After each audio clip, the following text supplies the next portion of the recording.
Lectures anthropocènes.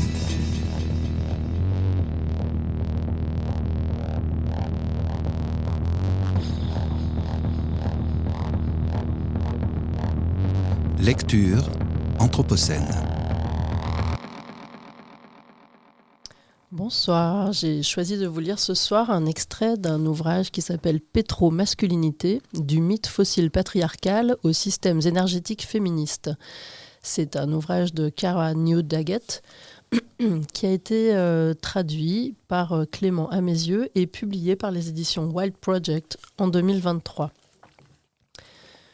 Je vais vous lire un extrait du chapitre 3, qui est un article écrit par 3 femmes, donc Shannon Elizabeth Bell, Kara Daggett et Christine Labusky. Il s'intitule « Vers des systèmes énergétiques féministes, pourquoi installer des femmes et des panneaux solaires ne suffit pas ?» Nous examinerons ici l'énergie au croisement de 4 coordonnées. La politique, démocratique, décentralisée et pluraliste, l'économique, privilégiant le bien-être humain et la biodiversité plutôt que le conflit et la croissance illimitée, la socio-écologique, préférant la relationnalité à l'individualisme, et la technologique, plaidant pour une répartition et une décentralisation du pouvoir des combustibles comme du pouvoir des populations. Politique.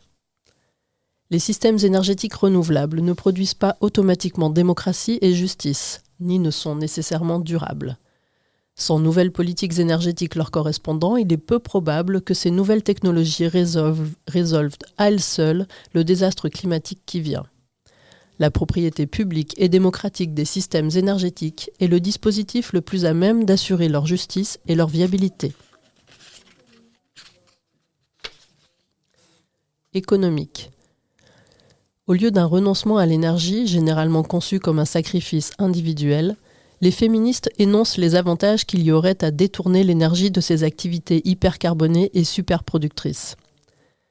Nous récusons la conception ascétique de la consommation énergétique, dans laquelle seule la croissance économique, basée sur une consommation énergétique intensive, générerait le bien-être. Et nous appuyons sur une perspective féministe de prospérité communautaire et de plaisir, exprimée à travers des systèmes énergétiques alternatifs. Socio-écologique. Les systèmes énergétiques, comme tout projet humain de transformation du monde, sont intrinsèquement violents et injustes.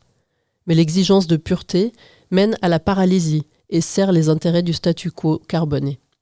Construire des systèmes énergétiques éthiques signifie rendre transparente l'intégralité du cycle de vie des technologies combustibles afin de soutenir les actuelles tentatives d'atténuation de la violence. En analysant la violence comme un élément central des modèles énergétiques, nous pouvons aussi prendre des décisions plus éthiques quant au moment et aux manières d'entreprendre nos projets de production d'énergie.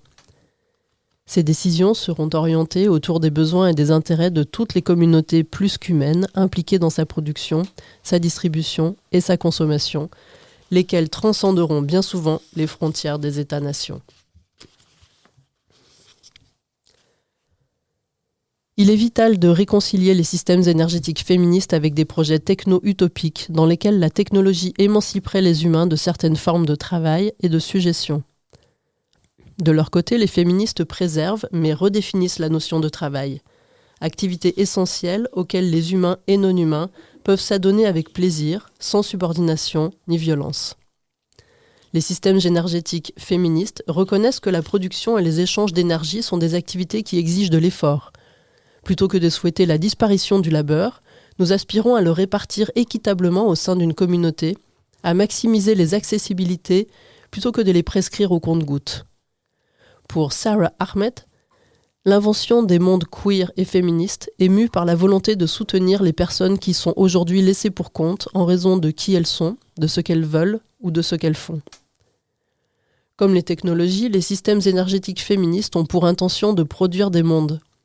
Les fantasmes technologiques visant à affranchir les humains des formes monotones, sales et dangereuses du travail perpétue la fiction d'un sujet autonome dont la liberté n'est en réalité possible que grâce à d'invisibles travailleurs exécutant un travail genré et racialisé à son profit. Les systèmes énergétiques féministes sont peut-être utopiques étant donné leur échelle et leur vision, mais de leur point de vue, les récits du progrès générés par les perspectives techno-masculines blanches sont des illusions néfastes fondées sur un continuel dédain envers les travaux de soins et de reproduction sociale. Sans jamais dissocier possibilité créatrice et redevabilité critique, les féministes refusent d'apporter des solutions universalisantes à des problèmes complexes et sont pragmatiques dans leur estimation des risques et des bénéfices.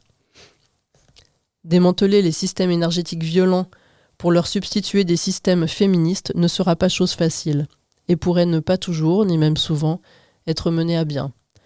Mais ne prétextons pas cette difficulté pour nous départir d'espoir.